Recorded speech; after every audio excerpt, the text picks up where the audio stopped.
Hello students, स्वागत है आपका अपने चैनल जतिन सर लाइव में। दिस इज जतिन सिंह और आज हम जो चैप्टर पढ़ रहे हैं वो है जी आपका बैंक रिकंसिलिएशन स्टेटमेंट।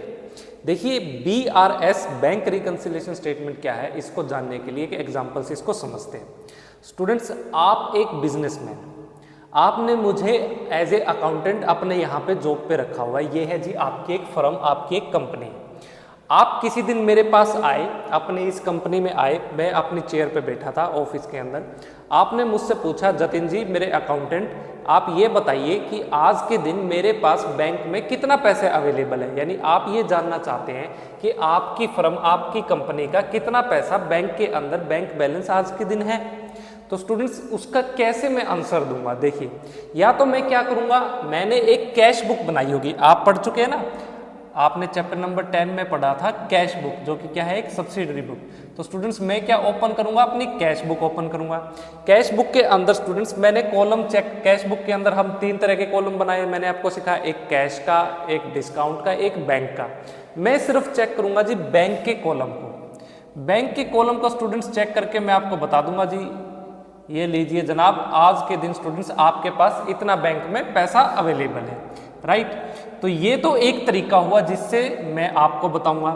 दूसरा तरीका स्टूडेंट्स क्या हो सकता है कि आप क्या करें खुद ये चेक करने के लिए कि मान लीजिए जो भी मैंने आपको पैसा बताया है, मैंने आपको बताया जी आज के दिन हमारे पास बैंक में कितना पैसा अवेलेबल है, वो है जी ₹2 लाख, 2 लाख रुपए।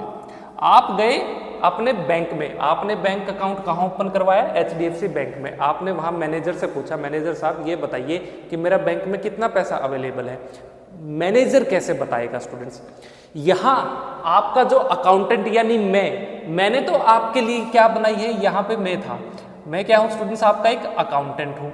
अकाउंटेंट क्या बनाएगा? अकाउंटेंट बनाता है जी फर्म के लिए क्या, कैश बुक। अकाउंटेंट ने बनाया यहाँ पे कैश बुक। यहाँ पे ये जो आप बैंक का जो ये मैनेजर है, मैनेजर ने यहाँ क्या रखे हुए हैं, बहुत सारे क्लर्क हैं। क्लर्क स्टूडेंट्स कैसे बताएगा कि कितना बैंक बैलेंस आपका अवेलेबल है? क्लर्क बनाता है, बैंक बनाता है जी आपका यहाँ पे पासबुक। ये यहाँ पे स्टूडेंट्स आपकी पासबुक को ओपन करेगा अपने कंप्यूटर के अंदर और उसमें स्टूडेंट्स आपको चेक करके बताएगा जी आज के दिन आपकी कंपनी का इतना पैसा हमारे बैंक में अवेलेबल है। स्टूडेंट्स, ठीक जैसे कैश बुक में डेबिट और क्रेडिट साइड होती है, वैसे ही पासबुक के अंदर भी डेबिट और क्रेडिट साइड होती है। अब देखिए स्टूडेंट्स, हमने कितना हमारी इसमें चेक किया है, कितना पैसा है हमारे पास कैश बुक में, बैंक के कॉलम में हमने टैली किया 2 लाख रुपए। अगर ये मैनेजर भी कहता है हाँ जी बिल्कुल आज के दिन आपके पास कितना पैसा अवेलेबल है, 2 लाख रुपए, फिर तो ठीक है जी, बल्ले बल्ले, बात सही है जी, बिल्कुल चंगा है। लेकिन स्टूडेंट्स, अगर कुछ ऊपर नीचे हुआ, मान लीजिए हमारे पास तो है 2 लाख रुपए, यहां स्टूडेंट्स ये कहता है नहीं आपके 2 लाख रुपए नहीं है, हमारे पास तो सिर्फ 1 लाख रुपए ही जमा है। अब स्टूडेंट्स ये बैलेंस अलग अलग हो गया, डिफरेंस हो गया।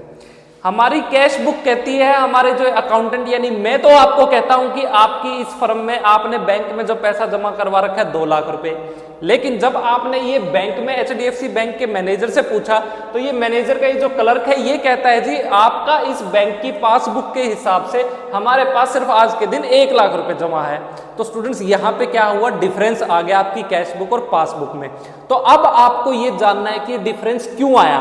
बस इसी के लिए स्टूडेंट्स हम क्या बनाते हैं, बैंक रिकंसिलिएशन स्टेटमेंट बनाते हैं। बैंक रिकंसिलिएशन स्टेटमेंट से स्टूडेंट्स हम ये जान पाएंगे कि डिफरेंस का क्या क्या कारण है। रिकंसाइल का मतलब एक काजेज, रीजन क्या है, कारण क्या क्या है आपके डिफरेंस के। आपका जो बैंक बैलेंस शो कर रहा है, आपकी जो कैश बुक शो कर रही है और जो आपकी बैंक की पासबुक शो कर रही है, इसमें डिफरेंस के रीजन क्या क्या है। बस इसी को जानने के लिए स्टूडेंट्स हम क्या बनाते हैं, बैंक रिकंसिलिएशन स्टेटमेंट बनाते हैं। अब एक और इंपॉर्टेंट बात, ये बैंक रिकंसिलिएशन स्टेटमेंट कौन बनाएगा? आपका अकाउंटेंट यानी मैं बनाऊंगा, या फिर बैंक का क्या बनाएगा, ये क्लर्क बनाएगा या मैनेजर बनाएगा? तो स्टूडेंट्स, बैंक रिकंसिलिएशन स्टेटमेंट क्या बनाएगा, हमेशा फर्म का अकाउंटेंट बनाएगा, फर्म का अकाउंटेंट। तो आप यहां लिखेंगे BRS bank reconciliation statement is prepared by the, आप अकाउंटेंट नहीं, यहाँ पे कस्टमर लिख दीजिए, प्रीपेयर्ड बाय दी कस्टमर, यानी बैंक में जिसने अकाउंट ओपन करवाया है वो क्या है, कस्टमर। यहाँ से इजी रहेगा आपको ये जानने में, आपको रिमाइंड करने में। ठीक है स्टूडेंट्स, अब एक और इम्पोर्टेंट चीज आपको समझनी है। मैंने आपको कैश बुक के रूल तो बता रखे हैं। कैश बुक में आपको पता है कि कैश क्या है, आपका एक एसेट है, बैंक क्या है, आपका एक एसेट है। जब भी स्टूडेंट्स आप बैंक में पैसा जमा करवाएंगे तो आपका अकाउंटेंट क्या करेगा, उसको किस साइड रिकॉर्ड करेगा, डेबिट साइड रिकॉर्ड करेगा। क्यों रिकॉर्ड करेगा डेबिट साइड? क्योंकि बैंक क्या है, आपका एक एसेट है। जब भी आपके एसेट इंक्रीज होते हैं तो आप उसको किस साइड रिकॉर्ड करते हैं जी, डेबिट साइड। जब भी आपके जब बैंक बैलेंस क्या हो जाएगा, इंक्रीज हो जाएगा, तो आप उसको किस साइड रिकॉर्ड करेंगे, डेबिट साइड। लेकिन स्टूडेंट्स वही ऑन द अदर हैंड, जब आपने बैंक में पैसे जमा करवाए, आपने बैंक में पैसे जमा करवाए, तो आपके लिए ये बैंक में जो पैसा है वो क्या है, ये मनी आपके लिए क्या है, आपके लिए तो एक एसेट है। लेकिन ये जो बैंक है, ये जो हमारा HDFC बैंक है, इसके पॉइंट ऑफ व्यू से आप समझिए, इसके लिए स्टूडेंट्स आपने ये जो पैसा, ये जो रुपीज, ये पैसा आपने जो अपने इस बैंक में जमा करवाए हैं, ये इस मैनेजर के लिए, ये बैंक के लिए क्या है, ये इसके लिए एक लाइबिलिटी है। ये इसका पैसा नहीं है, ये बैंक का पैसा नहीं है, ये पैसा तो आपका है, ये फर्म का पैसा है। फर्म जिस दिन कहेगी इस मैनेजर को, मैनेजर साहब मुझे मेरे पैसे दीजिए, ये मैनेजर को आपको आपके पैसे वापस करने होंगे। तो स्टूडेंट्स जब आपने किसी के पैसे ले रखे हो और आपको जब वो मांगे आपको देने पड़ जाएं, तो मतलब वो क्या है, आपके लिए एक लाइबिलिटी है। ये क्या है, आपके लिए लाइबिलिटी, यानी ये जो पैसा है ये इस बैंक के लिए क्या है, लाइबिलिटी। चलिए जी इसको लिखिए, ये स्टूडेंट्स बैंक के लिए तो क्या है, लाइबिलिटी है। वही ऑन द अदर हैंड यही पैसा जो आपका है, आपके लिए क्या है जी, यहाँ पे ये एक एसेट है। तो लाइबिलिटी की सिचुएशन में आपने पैसा जमा करवाया, आपने जमा करवाया तो आपने कैश बुक में इसको डेबिट साइड रिकॉर्ड किया। वही बैंक के लिए लाइबिलिटी है स्टूडेंट्स, यानी आपने पैसा जमा करवाया, बैंक की एक लाइबिलिटी बढ़ गई, बैंक की लाइबिलिटी इंक्रीज हो जाएगी, तो बैंक का मैनेजर क्या करेगा, बैंक का मैनेजर एक पासबुक बनाएगा। बैंक का मैनेजर आपके लिए क्या बनाएगा, पासबुक। और जब भी आपकी लाइबिलिटी इंक्रीज हो जाती है तो हम उसको किस साइड रिकॉर्ड करते हैं जी, क्रेडिट साइड। तो वो क्या करेगा, आपकी इस क्रेडिट साइड के अंदर क्या कर देगा, उसको रिकॉर्ड कर देगा। यानी यहां आपकी क्रेडिट साइड बढ़ जाएगी जब भी आप पैसा क्या करेंगे, डिपॉजिट करवाएंगे पासबुक में, क्योंकि ये क्या है, इनके लिए एक लाइबिलिटी है। आप क्या करेंगे, आपके लिए तो ये एक एसेट है, आपका तो आपका पैसा है, आपके लिए तो कैश है। आपका क्लर्क क्या करेगा, अपनी कैश बुक के अंदर उसको डेबिट साइड रिकॉर्ड कर देगा। ये बात आपको याद रखनी है। वही ऑन द अदर हैंड किसी वजह से स्टूडेंट्स आपने क्या किया, बैंक से पैसा निकाल लिया, पैसा क्या किया, विड्रॉ किया, तो आपका स्टूडेंट्स क्या हुआ, पैसा आपने कैश निकाला बैंक से, बैंक बैलेंस अब आपका क्या हो जाएगा, डिक्रीज हो जाएगा। तो स्टूडेंट जब भी बैंक बैलेंस आपका डिक्रीज होगा मतलब आपके एसेट क्या हो रहे हैं, डिक्रीज हो रहे हैं। जब भी हमारे एसेट डिक्रीज होते हैं तो हम उसको किस साइड रिकॉर्ड करते हैं, क्रेडिट साइड। तो स्टूडेंट जब भी आपके एसेट क्या हो जाएंगे, डिक्रीज हो जाएंगे, तो आप उसको रिकॉर्ड करेंगे क्रेडिट साइड। वही आपने बैंक से पैसा निकाल लिया, बैंक के लिए क्या था, आपका पैसा लाइबिलिटी था, यानी बैंक की लाइबिलिटी तो कम होगी ना, डिक्रीज होगी। तो स्टूडेंट जब भी लाइबिलिटी डिक्रीज होगी तो बैंक क्या करेगा, अपनी पासबुक में उसको क्या कर देगा, डेबिट साइड रिकॉर्ड कर देगा। डेबिट साइड क्या कर देगा, रिकॉर्ड कर देगा अपनी पासबुक में। मतलब बैंक की लाइबिलिटी कम होगी, बैंक में जितने पैसे आपने जमा करवा रखे थे, बैंक के लिए तो वो कर्जा है, बैंक के लिए तो लाइबिलिटी है, बैंक के लिए तो एक सिरदर्द है। बैंक कहता अच्छा जान छुट्टी ले गया, चलो उसके कम कर दो, ठीक है, उसकी लाइबिलिटी कम होगी। तो लाइबिलिटी जब भी डिक्रीज होगी तो बैंक किस साइड रिकॉर्ड करेगा जी, उसको डेबिट साइड। ठीक है, एक बात आपको ये आपने सीखा। अब स्टूडेंट्स एक और इंपॉर्टेंट चीज आपको सीखनी है, इंपॉर्टेंट, बहुत ध्यान से समझिएगा। स्टूडेंट्स आपने बैंक में जी 2 लाख रुपए जमा करवाए थे, आपने बैंक में कितने रुपए जमा करवाए थे, 2 लाख रुपए। किसी कारणवश आपको 2.5 लाख रुपए की जरूरत थी, आपको कितने रुपए की जरूरत थी, 2,50,000 रुपीज की। अगर स्टूडेंट्स आप बैंक से 2,50,000 रुपीज निकलवा लेते हैं, पैसे कितना जमे थे, पैसे कितने डिपॉजिट थे आपके, 2 लाख रुपए, निकलवा लिए कितने आपने, 2.5 लाख रुपए, मतलब आपने 50,000 रुपए का क्या किया, यहाँ पे ओवरड्राफ्ट किया है।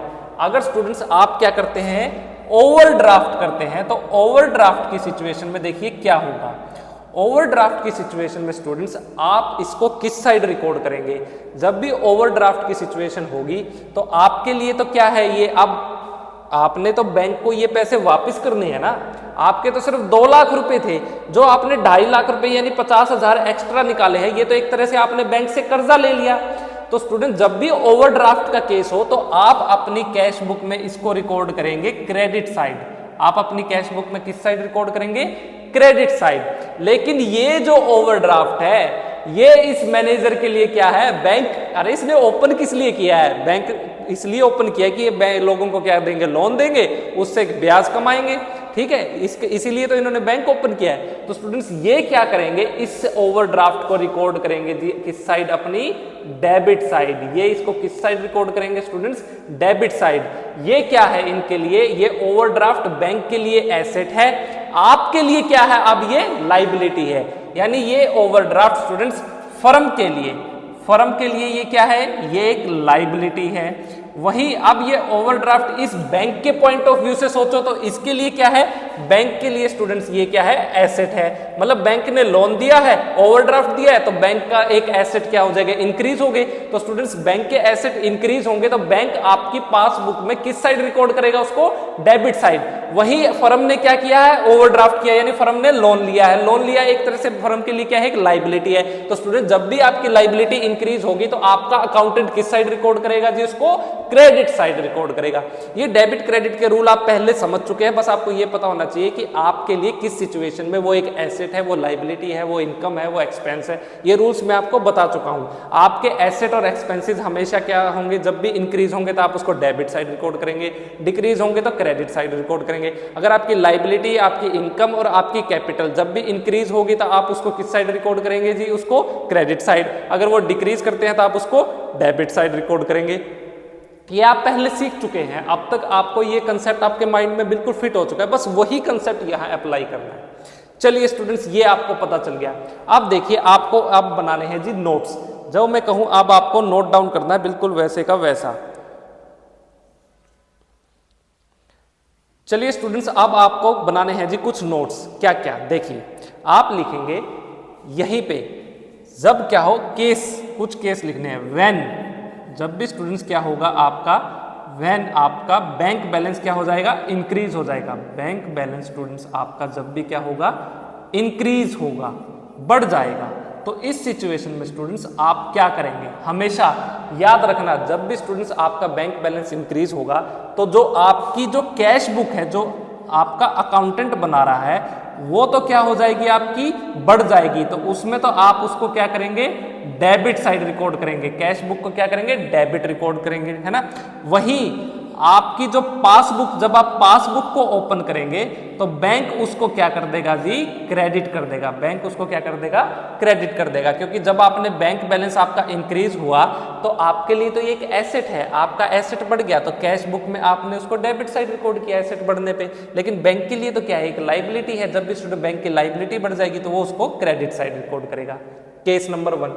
सेकंड स्टूडेंट्स अब देखिए इसका अपोजिट, अगर क्या हो आपका व्हेन, जब भी बैंक बैलेंस क्या हो जाए स्टूडेंट्स? किसी भी सिचुएशन में आपका डिक्रीज हो जाए, आपने बैंक से पैसे निकाल लिए, तो उस स्टूडेंट में, उस सिचुएशन में स्टूडेंट्स आप क्या करेंगे? तो यहाँ आपको याद रखना है कि अब आप अपनी कैश बुक में, आपका जो अकाउंटेंट है वो जब कैश बुक बनाएगा तो उसको रिकॉर्ड करेगा जी क्रेडिट साइड। कैश बुक की किस साइड? Credit side. वहीं जो आपका बैंक का जो मैनेजर है या आपका जो बैंक का क्लर्क है वो उसको अपनी पासबुक में, यानी आपकी ही पासबुक है उसके अंदर उसको रिकॉर्ड करेगा जी डेबिट साइड। किस साइड रिकॉर्ड करेगा? डेबिट साइड में। ये आपको याद रखनी है। ये दो चीजें मैं आपको बता चुका हूं, ये रूल्स बस रिवाइज करने के लिए। एक और इंपॉर्टेंट केस स्टूडेंट्स आपको याद रखना है। जब भी स्टूडेंट्स क्या हो, आपने क्या किया हो? ओवरड्राफ्ट कर लिया हो। जब भी स्टूडेंट्स ओवरड्राफ्ट का मतलब क्या है? जितने पैसे आपके बैंक में पैसा जमा थे उससे ज्यादा आपने बैंक से निकलवा लिए। तो स्टूडेंट्स आपको याद रखना है कि जब भी क्रेडिट बैलेंस क्या है आपका कैश बुक का शो करे, स्टूडेंट्स अगर आपकी कैश बुक क्या शो कर रही है, आपको एक बात याद रखना है। ओवरड्राफ्ट के केस में स्टूडेंट्स आपकी कैश बुक हमेशा क्या शो करेगी जी? Credit balance. आपकी कैश बुक शो करेगी क्रेडिट बैलेंस। किस केस में? जब क्या हो आपका, जब आपने क्या किया हो? ओवरड्राफ्ट किया हो। जब स्टूडेंट्स आपने क्या किया होगा? Overdraft, bank overdraft. इसको याद रखना, बैंक ओवरड्राफ्ट के केस में आपकी कैश बुक हमेशा क्रेडिट बैलेंस शो करेगी। तो मतलब स्टूडेंट्स यहाँ पे एक इंपॉर्टेंट चीज है, आपको हमेशा क्या करना है, आपकी पासबुक जब आप चेक करेंगे इज इक्वल टू आपकी पासबुक इसी सिचुएशन में इसी टाइम पे शो करेगी जी क्या, डेबिट बैलेंस। जब भी आपकी पासबुक क्या शो करे, डेबिट बैलेंस। बस आपको इतना पता चल जाना चाहिए कि इसका मतलब ये ओवरड्राफ्ट का केस है। ये किसका केस है, ओवरड्राफ्ट का। इस सिचुएशन का देखिए, अकाउंटिंग क्या है, एक लैंग्वेज है, अकाउंटिंग क्या है, एक भाषा है, ये आप समझ चुके हैं। अब अकाउंटिंग में ये तो इंग्लिश लैंग्वेज हुई ना, इंग्लिश लैंग्वेज में मैं क्या कह दूंगा कि मैंने क्या किया है, बैंक से ओवरड्राफ्ट किया है, मैंने बैंक से जितने मेरे बैंक में पैसा जमा थे उससे ज्यादा मैंने बैंक से पैसे निकलवा लिए, राइट। तो ये तो आपकी नॉर्मल हिंदी भाषा हुई, इंग्लिश भाषा हुई जो मैंने अभी आपको बोली। लेकिन अकाउंटिंग की लैंग्वेज में स्टूडेंट्स आप क्या करेंगे, आपको अगर लिखा मिल गया कि आपकी पासबुक का क्या है, डेबिट बैलेंस, आप जाते हैं मैनेजर के पास, मैनेजर कहता है जी आपका डेबिट बैलेंस है, तो डेबिट बैलेंस आपका पासबुक में है, तो इसका मतलब आपको उसी टाइम आपके माइंड में आ जाना चाहिए कि क्या सिचुएशन है, ओवरड्राफ्ट वाली सिचुएशन है। आपने बैंक से क्या लिया है, ओवरड्राफ्ट किया है, ये बात याद रखना। वहीं आप अपने अकाउंटेंट को कहेंगे कि चेक करो मेरी cash book credit balance show कर रही है, वो कहेगा जी बिल्कुल कर रही है, कारण आपको पता ही है कि आपने क्या किया है, ओवरड्राफ्ट किया है।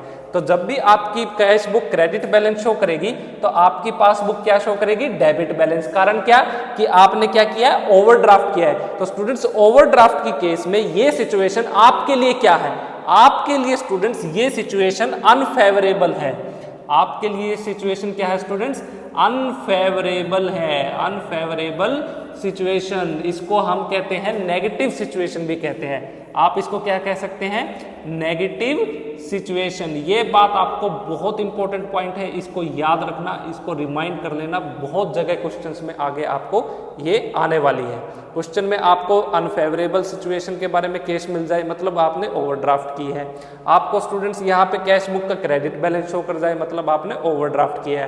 पासबुक का आपको डेबिट बैलेंस के बारे में एग्जामिनर बात कर रहा है, मतलब वो ओवरड्राफ्ट का सिचुएशन है। ये आपको पता होना चाहिए। पॉइंट नंबर 3, देखिए आपने कितने पॉइंट सीखे, ये आपने पहला पॉइंट सीखा अभी, ये आपने दूसरी सिचुएशन सीखी, ये आपने तीसरी सिचुएशन सीखी। अब स्टूडेंट्स सिचुएशन नंबर 4, अगर किसी भी सिचुएशन में स्टूडेंट्स आपकी कैश बुक क्या शो कर रही है, debit balance.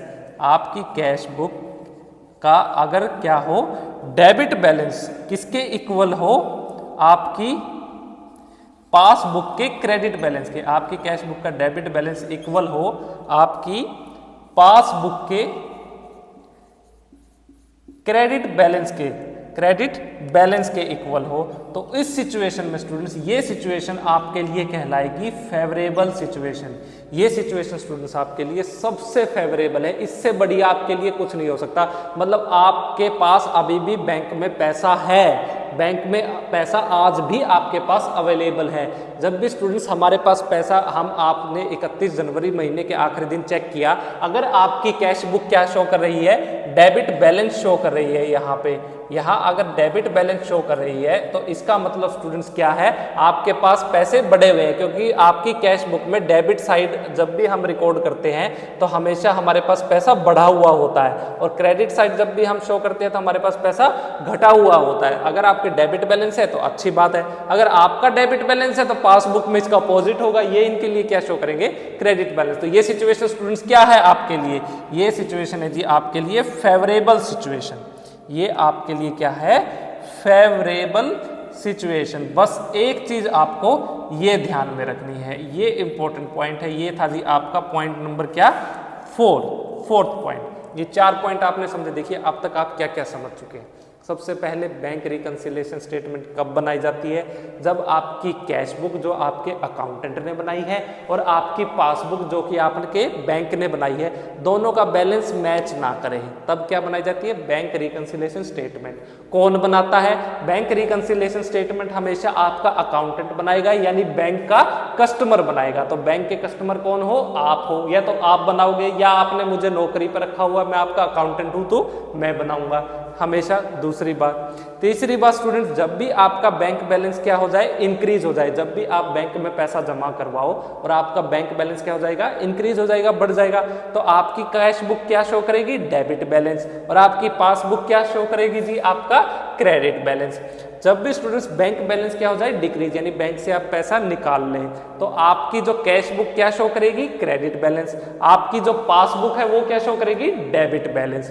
Point number third students, अगर आप बैंक से क्या है, आपके बैंक में जितने पैसा जमा है उससे ज्यादा आप पैसे निकलवा ले, यानी आप क्या कर लें यहाँ पे बैंक ओवरड्राफ्ट, सिचुएशन हो आपकी बैंक ओवरड्राफ्ट की, बैंक से एक तरह से आपने लोन ले लिया, तो इस सिचुएशन में स्टूडेंट्स आपकी कैश बुक हमेशा कौन सा बैलेंस शो करेगी, क्रेडिट बैलेंस शो करेगी। इसका मतलब जब भी cash book credit balance show करेगी, इसका मतलब आपकी पासबुक को कौन सा बैलेंस शो करना है, डेबिट बैलेंस शो करना है। तो ये सिचुएशन आपके लिए अच्छी नहीं है, आपके बिजनेस के लिए अच्छी नहीं है, इसको हम कहते हैं जी अनफेवरेबल सिचुएशन। इस सिचुएशन को स्टूडेंट्स हम कहते हैं अनफेवरेबल सिचुएशन, इसको नेगेटिव सिचुएशन भी आप कह सकते हैं।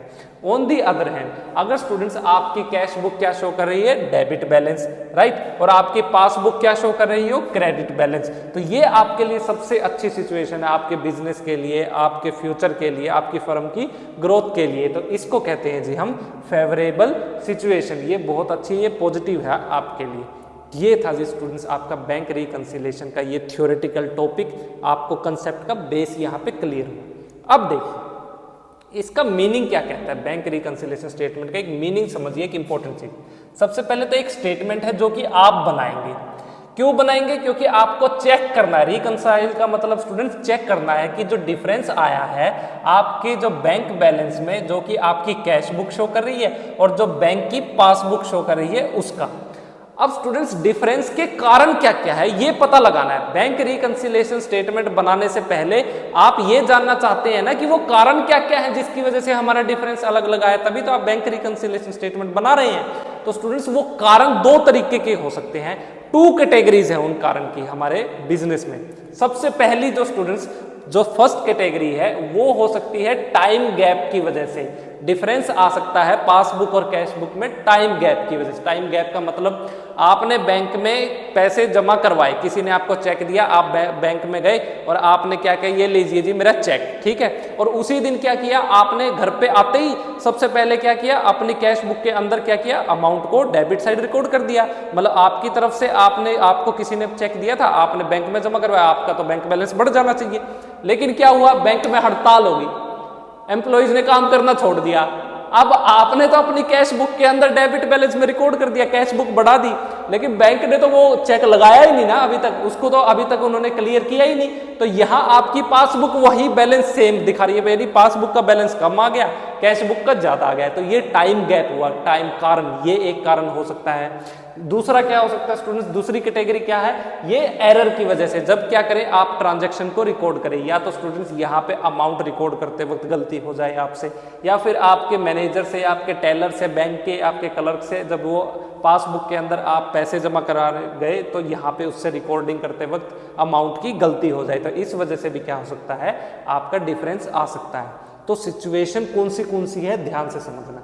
यहाँ पे टोटल स्टूडेंट्स इस केस में 9 सिचुएशन ऐसी हैं जिसकी वजह से क्या आता है, टाइम गैप आता है। कितनी सिचुएशन है स्टूडेंट्स आपकी, 9। और स्टूडेंट्स एरर होने की कितने सिचुएशन, कितने रीजन है, 2 रीजन है, 2 ऐसे कारण हैं जिनकी वजह से क्या आता है, एरर आता है। बस इस चैप्टर में यही इंपॉर्टेंट चीज है, आपको ये 9 सिचुएशन समझनी है जिसकी वजह से टाइम गैप हुआ है और डिफरेंस आया है। फिर मैं आपको उसके बाद ये एरर आया है उसकी 2 कारण कौन से हैं, वो 2 रीजंस वो समझाऊंगा, ये इंपॉर्टेंट है। अब मैं सबसे पहले आपको ये टॉपिक कवर करवाने वाला हूं, तब तक आप इसको नोट डाउन कीजिए।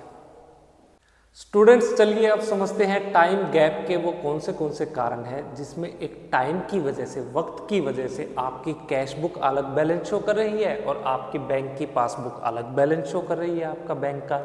तो चलिए समझते हैं 1 बाय 1। तो मैंने आपको बताया कि टोटल कितने कारण हैं, वो सिचुएशंस हैं, वो हैं जी 9। सबसे पहली सिचुएशन के अंदर स्टूडेंट्स ये कहती है कि आपने चेक तो इशू कर दिया किसी व्यक्ति को, लेकिन अब तक वो बैंक में नहीं गया, उसने अब तक उसको बैंक में प्रेजेंट ही नहीं किया।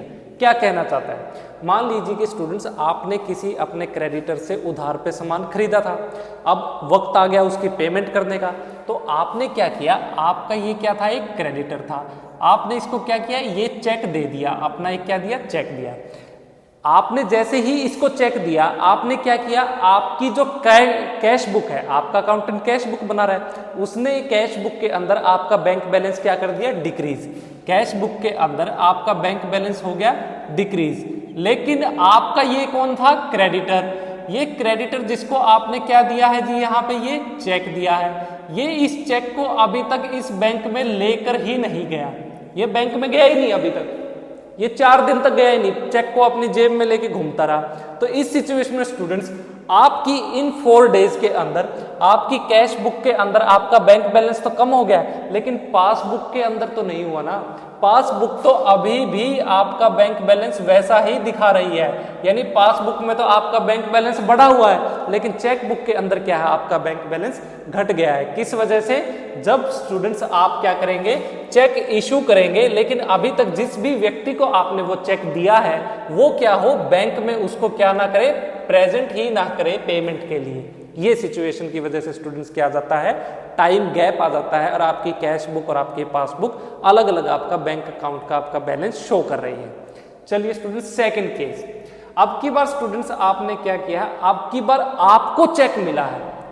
चलिए क्या कहना चाहता है, इसको एक एग्जांपल से समझते हैं।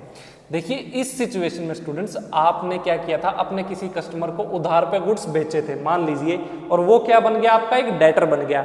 आपको क्या किया, एक डेटर आया, उसने कहा जी देखिए आपने मुझे उधार पे गुड्स बेचे थे, अब मैं उसकी पेमेंट करना चाहता हूं। तो इस डेटर ने हमें क्या दिया जी, यहाँ पे इस सिचुएशन में एक चेक दिया, किसको, हमें, यानी हमारी फर्म को ये चेक दे के चला गया। ये लीजिए जनाब 50,000 रुपए का चेक। चलिए स्टूडेंट्स, अब स्टूडेंट्स चेक पे करने के लिए जब हम क्या गए, बैंक के अंदर गए, जब हम स्टूडेंट्स ये चेक लेके कहाँ गए, बैंक के अंदर गए, बैंक के पास गए, तो स्टूडेंट्स हमें पता चला कि क्या है, बैंक की तो छुट्टी है, 3 दिन तक बैंक की छुट्टी है। बैंक के एम्प्लॉइज ने क्या कर दी, हड़ताल कर दी।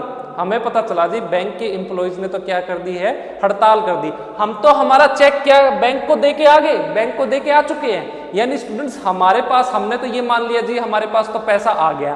तो हम क्या करेंगे, हमारा ये अकाउंटेंट इस फर्म का अपनी जो कैश बुक के अंदर हमारे बैंक बैलेंस को क्या कर देगा, इंक्रीज कर देगा। लेकिन ये बैंक के जो ये एम्प्लॉइज हैं ये तो हड़ताल करके बैठे हैं। अगर ये हड़ताल पे इन्होंने स्ट्राइक रखी है तो बताइए हमारे पास हमारा वो चेक है उसको क्लियर कौन करेगा।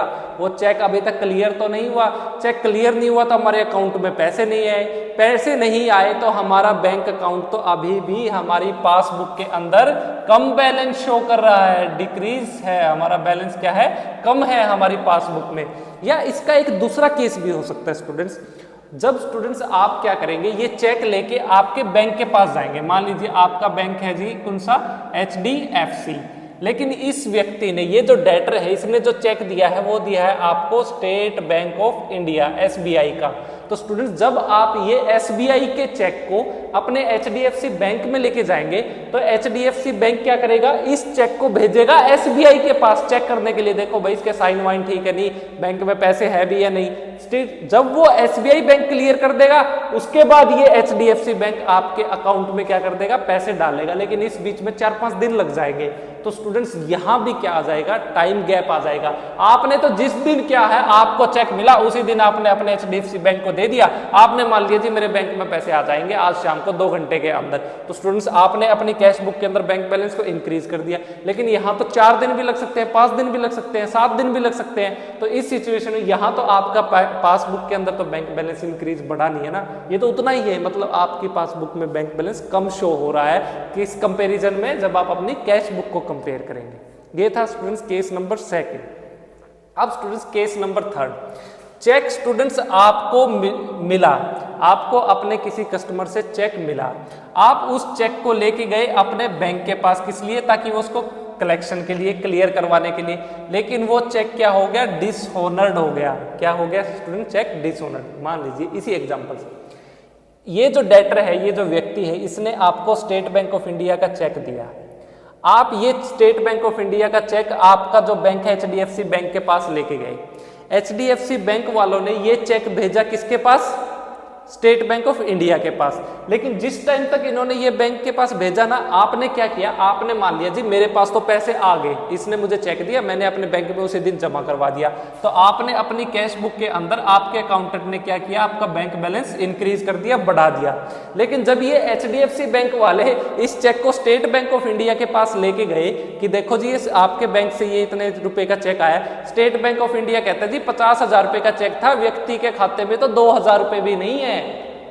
इसने 50,000 रुपए का चेक दे दिया फर्म को, फर्म ने विश्वास कर लिया, वो ले गए HDFC बैंक के पास। HDFC बैंक वाले जब SBI के पास गए तो वो कहते हैं जी इसके पास तो इसके अकाउंट में तो इतने पैसे ही नहीं है। तो स्टूडेंट्स यहाँ चेक क्या हो गया, डिसहोनर्ड हो गया, चेक डिसहोनर्ड हो गया। अब चेक डिसहोनर्ड की वजह से हमने तो हमारी कैश बुक के अंदर बैलेंस बढ़ा दिया था, हमें तो लगा जी हमारे पास तो पैसे आ गए हैं, लेकिन यहाँ पे डिसहोनर्ड की वजह से यहाँ तो पैसे नहीं आए ना, हमारे अकाउंट में तो क्रेडिट नहीं हुए, चेक क्या है, डिसहोनर्ड हो चुका है यहाँ पे। तो यहाँ स्टूडेंट्स हमारा जो आपकी पासबुक के अंदर हमारा बैलेंस तो अभी भी अकाउंट का क्या है, कम है, किसके कंपैरिजन में, कैश बुक के कंपैरिजन में। तो यहाँ भी क्या आ गया, देखिए डिफरेंस आ गया आपकी कैश बुक और पासबुक में, इस सिचुएशन, इस ट्रांजैक्शन की वजह से। फोर्थ रीजन क्या है students, interest allowed by the bank. देखिए जब भी स्टूडेंट्स, अगर मान लीजिए कि आपकी फर्म ने क्या है, सेविंग अकाउंट ओपन करवा रखा है, तो सेविंग अकाउंट पे एक पर्टिकुलर टाइम पीरियड पे मिनिमम बैलेंस अगर आप रखते हैं तो बैंक क्या करता है, आपके अकाउंट में उसके ऊपर ब्याज क्या कर देता है, डालता रहता है। ठीक है, आपके अकाउंट में ब्याज क्या कर देता है, डिपॉजिट कर देता है। तो स्टूडेंट्स देखिए बैंक ने क्या किया, इंटरेस्ट को क्या कर दिया, आपके यहाँ पे डिपॉजिट करवा दिया आपके अकाउंट में, तो आपका बैंक बैलेंस क्या हो गया, बढ़ गया, है ना। पासबुक के अंदर तो आपका बैंक बैलेंस बढ़ गया, आपको तो पता ही नहीं है, आपके अकाउंटेंट को क्या पता है, इस अकाउंटेंट को बेचारे को, यहाँ ये जो फर्म का हमारा अकाउंटेंट है इसको तो पता ही नहीं है कि हमारा बैंक बैलेंस बढ़ गया है। तो स्टूडेंट्स अब क्या होगा इस सिचुएशन में, इसको कब पता चलेगा, इसको तब पता चलेगा जब ये क्या करेगा, बैंक की स्टेटमेंट डाउनलोड कर ले ऑनलाइन, या फिर अपनी पासबुक जो डुप्लीकेट पासबुक बैंक ने इसको दी है ना, उसको कंप्लीट करवाने के लिए बैंक में जाए, वहां से इसको पता चलेगा। लेकिन जब तक ये जाएगा नहीं या इसको पता नहीं चल रहा, इसकी जो कैश बुक है, कैश बुक के अंदर तो बैंक बैलेंस क्या हो रहा है, कम शो हो रहा है, यहां तो आपका बैंक बैलेंस क्या है, डिक्रीज है, क्योंकि इसको तो पता ही नहीं कि मेरे बैंक में क्या है, इंटरेस्ट क्या हुआ है। इसने पासबुक के अंदर बैंक ने इंटरेस्ट क्या कर दिया, यहाँ पे क्रेडिट कर दिया है, इसको तो नहीं पता ना। ये कारण है स्टूडेंट्स किसका, पासबुक और कैश बुक में डिफरेंस आने का। फोर्थ हो गया, आपने सीख लिया। उसके बाद स्टूडेंट्स आप बात आती है जी आपके पॉइंट नंबर 5। देखिए interest charged by the bank on overdraft. Overdraft का मतलब जैसे अभी आपने सीखा, आपके बैंक में 1 लाख रुपए थे, आपने निकलवा लिए 1,20,000 रुपए, यानी 20,000 रुपए जो आपने एक्स्ट्रा निकलवाए हैं वो क्या है जी, आपके लिए ओवरड्राफ्ट है, एक तरह से आपके लिए क्या है, एक लोन है बैंक का। तो स्टूडेंट्स इस सिचुएशन में जब भी आप ओवरड्राफ्ट करेंगे तो बैंक उस पर ब्याज चार्ज करेगा। जैसे आप बैंक से लोन लेते हैं ना, तो लोन के साथ आपको इंटरेस्ट की भी पेमेंट करनी पड़ेगी। तो ठीक ओवरड्राफ्ट भी क्या है, एक तरह से आपका शॉर्ट टर्म लोन कह लीजिए, इसके ऊपर भी आपको क्या करनी पड़ेगी, ब्याज की पेमेंट करनी पड़ेगी। बैंक ने क्या किया, इंटरेस्ट चार्ज कर लिया। अब स्टूडेंट्स अगर बैंक आपसे इंटरेस्ट चार्ज करेगा तो आपका बैंक बैलेंस तो क्या हो गया, पासबुक के अंदर बैंक ने क्या कर दिया, डिक्रीज कर दिया। लेकिन आपको तो पता ही नहीं अभी तक, आपको पता तब चलेगा जब बैंक आपको बताएगा, या फिर क्या होगा, आप पासबुक को डाउनलोड करेंगे, ऑनलाइन चेक करेंगे आपकी बैंक स्टेटमेंट को, या फिर आप पासबुक को बैंक में जाके क्या करवाएंगे, कंप्लीट करवाएंगे, वहां से पता चलेगा। आप अभी तक आपने ऐसा किया ही नहीं है। तो स्टूडेंट्स आपकी जो पासबुक है, उस आपकी जो कैश बुक है, उसके अंदर तो आपका बैंक बैलेंस अभी भी बढ़ा हुआ ही दिखा रहा है, लेकिन यहाँ ऐसा नहीं है, यहाँ तो ब्याज कट चुका जी, यहाँ तो बैंक बैलेंस में, पासबुक के अंदर आपका बैंक बैलेंस डाउन हो चुका है आपके ओवरड्राफ्ट की वजह से। ये सिचुएशन की वजह से भी स्टूडेंट्स कैश बुक और पासबुक में डिफरेंस आ जाता है। उसके बाद students point number 6, bank charges and commission charge by the bank. देखिए बैंक आपको बहुत सारी फैसिलिटीज प्रोवाइड करता है, आपको डेबिट कार्ड इशू करके देता है, आपको चेक बुक इशू करके देता है, आपके ऊपर मैसेजेस की फैसिलिटी है, ऑनलाइन पेमेंट की फैसिलिटी देता है। तो इसके ऊपर बैंक भी तो आपको कुछ ना कुछ तो पेमेंट लेगा ही, आपसे कुछ ना कुछ तो चार्जेस लेगा ही। तो वो जो चार्जेज है या फिर वो जो कमीशन अगर उसने चार्ज किया, कोई ऐसी फैसिलिटी दी है, तो उसकी वजह से स्टूडेंट्स बैंक क्या करता है, इन बैंक चार्जेज और कमीशन की वजह से बैंक आपका जो बैंक बैलेंस है अपनी पासबुक में उसको क्या कर देगा, डिक्रीज कर देगा। जैसे ही वो चार्ज करेगा वो काट लेगा इनके पैसे जो आपको फैसिलिटी प्रोवाइड कर रहा है। तो इसकी वजह से स्टूडेंट्स क्या होगा, आपके जो पासबुक है उसके अंदर तो आपका बैंक बैलेंस क्या हो रहा है, डिक्रीज शो कर रहा है, लेकिन अभी तक आपको पता ही नहीं यार मेरे क्या चार्जेस क्या है, कट चुके हैं, है ना, बैंक ने इतने पैसे काट लिए मेरे अकाउंट में से। यहाँ आपका जो कैश बुक है इसके अंदर आपके अकाउंटेंट को तो यही लगता है कि अभी भी आपका बैंक बैलेंस बढ़ा हुआ है, तो इस रीजन की वजह से भी क्या आ सकता है, डिफरेंस आ सकता है। इसको कब पता चलेगा, जब ये बैंक में जाएगा, राइट, जब पासबुक को कंप्लीट करवाएगा।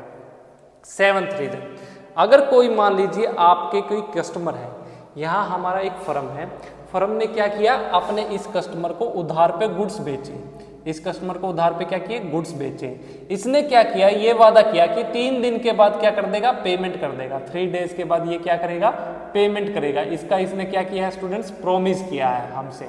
अब स्टूडेंट्स 3 दिन के बाद ये बिना बैंक हमारी कंपनी को बताए, फर्म को बताए, सीधा जाए बैंक में, मान लीजिए 20,000 रुपए का हमने क्या किया था, इसको सामान बेचा था, और डायरेक्ट ये क्या करे, हमारे बैंक में जाके और 20,000 रुपए कैश डिपॉजिट करवा दे। हमें तो पता ही नहीं इसने बैंक में पैसे जमा करवा दिए, ये सीधा गया बैंक में और हमारी फर्म के नाम से पैसे जमा करवा के आ गया। अब स्टूडेंट्स क्या होगा इस सिचुएशन में, यहाँ पे ये जो HDFC बैंक हमारा जो बैंक है, ये अपनी पासबुक में हमारे बैंक बैलेंस को क्या कर देगा, इंक्रीज कर देगा। ये तो बैंक बैलेंस को बढ़ा देगा, लेकिन हमारे अकाउंटेंट को तो पता ही नहीं कि इसने पैसे जमा करवा दिए, ये तो सीधा ही बैंक में चला गया। ये तो अभी भी उम्मीद में बैठा है कि ये आएगा, ये आएगा, ये आएगा, पैसे दे के जाएगा। यहाँ स्टूडेंट्स हमारा ये जो अकाउंटेंट है, यहाँ तो इसकी जो कैश बुक है, इसके अंदर जो बैंक बैलेंस है वो तो कम शो हो रहा है ना। इस रीजन की वजह से भी देखिए अब डिफरेंस आ गया आपकी कैश बुक और पासबुक की वजह से।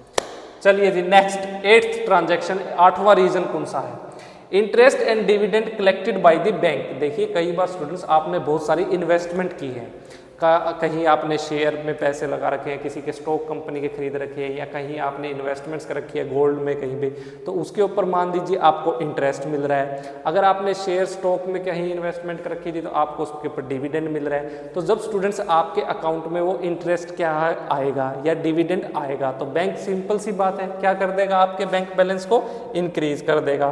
तो इस सिचुएशन में आपका बैंक बैलेंस आपकी पासबुक के अंदर तो आपको बढ़ा हुआ दिखेगा, लेकिन आपके अकाउंटेंट को आपको अभी तक नहीं पता। तो यहाँ आपका जो बैंक बैलेंस है, आपकी जो कैश बुक है, उसके अंदर अभी भी कम शो हो रहा है। तो यहाँ देखिए गैप आ गया कैश बुक और पासबुक में। ये कब पता चलेगा, जब ये क्या करेंगे, अपने बैंक में अकाउंटेंट साहब बैंक में जाएंगे और वहां से उनको इस चीज के बारे में पता चलेगा। चलिए स्टूडेंट्स 8 रीजन हो गए। 9th देखते हैं कौन सा ऐसा कारण है जिसकी वजह से हमें बैंक रिकंसिलिएशन स्टेटमेंट बनानी पड़ सकती है। जब क्या हो, direct payment made by the bank on the behalf of customer. ओहो, क्या कहना चाहता है स्टूडेंट्स, ये फर्म है, फर्म ने क्या कर रखा है, मान लीजिए कोई बीमा करवा रखा है, इंश्योरेंस करवा रखा है, किसी भी अपनी कोई भी प्रोडक्ट है उसका, किसी भी चीज का इंश्योरेंस है।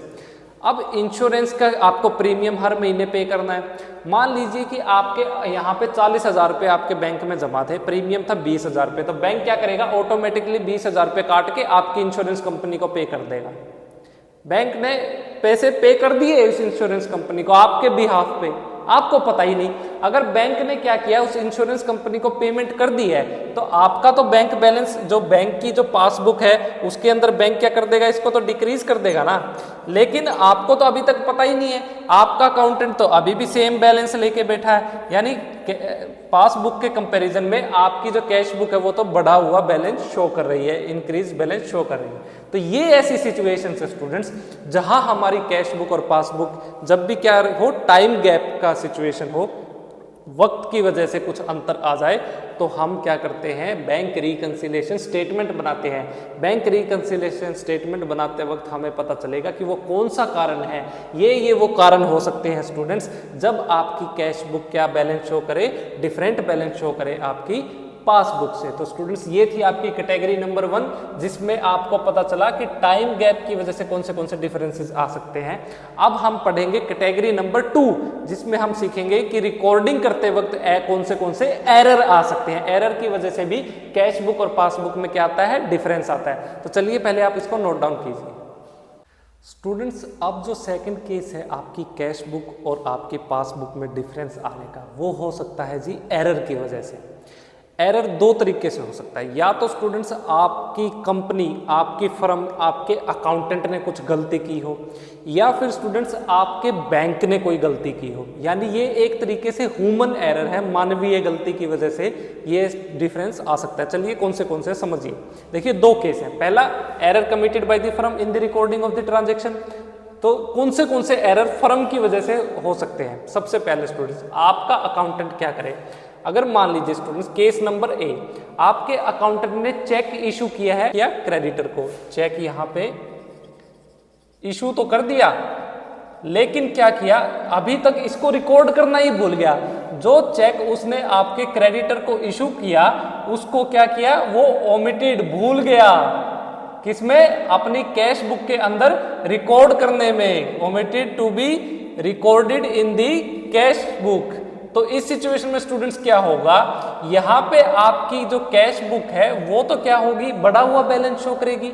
आपकी कैश बुक तो बढ़ा हुआ बैलेंस शो करेगी, यानी आपने तो पेमेंट कर दी, तो यहाँ पे वो जो बंदा है, यहाँ पे आपने इस क्रेडिटर को पेमेंट कर दी, ये तो क्या हुआ, इस चेक को लेके चला गया बैंक के पास चला गया, बैंक ने आपकी पासबुक में से आपका बैंक बैलेंस कम कर दिया, तो यहाँ आपका बैंक बैलेंस तो क्या हो गया स्टूडेंट्स, यहाँ पे डिक्रीज हो गया। लेकिन आपका जो ये अकाउंटेंट है, मैं नहीं हूं आपकी बार, अकाउंटेंट बदल गया, कोई और अकाउंटेंट है, तो उसने क्या किया स्टूडेंट्स, यहाँ पे इस कैश बुक के अंदर इस ट्रांजैक्शन को रिकॉर्ड करना ही भूल गया, वो भूल गया कि उसने कोई चेक दिया है। तो यहाँ स्टूडेंट्स इस वजह से आपकी कैश बुक का जो बैंक बैलेंस यहाँ तो बढ़ा हुआ ही है, अभी तक इंक्रीज ही शो कर रहा है। तो ये ह्यूमन एरर, मानवीय गलती है, जिसकी वजह से भी क्या आ सकता है, आपकी फर्म की वजह से आपकी कैश बुक और पासबुक में डिफरेंस आ सकता है। सेकेंड सिचुएशन स्टूडेंट्स, केस क्या है, यहाँ पे अब की बार आपने गलती नहीं की, आपने चेक के अंदर, आपको किसी से चेक मिला, अब की बार मान लीजिए कि आपको किसी डेटर से चेक मिला और आपने क्या किया, उस चेक को डिपॉजिट, आप उसी दिन गए और आपने उस चेक को डिपॉजिट कर दिया, किसमें, आपके बैंक के अंदर।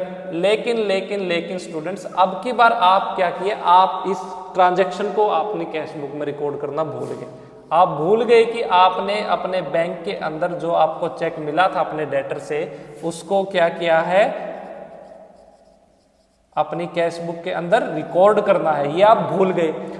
तो इसकी वजह से स्टूडेंट्स, अगर आपको मान लीजिए यहाँ पे किसी कस्टमर से, आपके किसी डेटर से आपको क्या मिला है, यहाँ पे चेक मिला है, वो चेक आप बैंक में तो जमा करवाया है, यानी बैंक में तो आपके पैसे आ गए, बैंक बैलेंस तो आपका क्या हुआ, यहाँ पे इंक्रीज हुआ, लेकिन आप इसको कैश बुक में रिकॉर्ड करना भूल गए।